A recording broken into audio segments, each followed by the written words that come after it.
Yang sini pakai. Woi, lihat nih.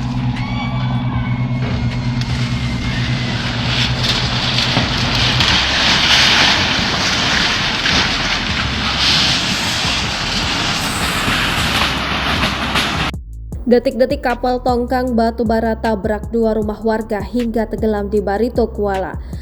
Dua rumah warga di Desa Murung Raya, Kecamatan Bakumpai, Kabupaten Barito Kuala, Kalimantan Selatan terdampak kapal tongkang.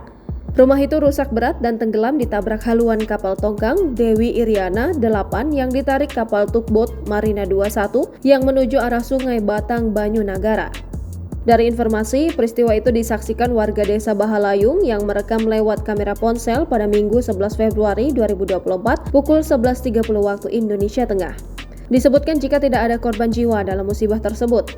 Kapolres Barito Kuala AKBP Dia Sasongko melalui Kasat Pol Airut Polres Barito Kuala AKP Suprianto mengatakan kapal itu sempat menunggu di depan Masjid Agung Marabahan untuk memasuki muara Sungai Batang Banyu Nagara menuju perairan Sungai Puting.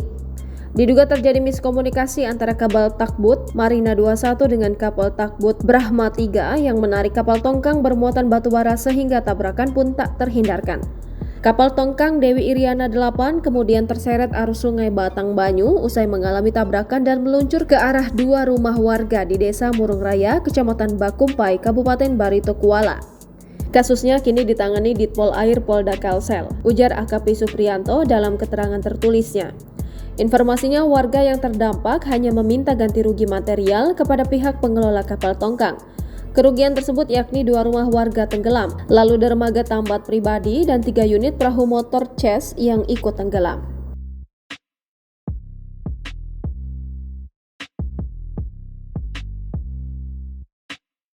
Download Tribun X sekarang, menghadirkan lokal menjadi Indonesia.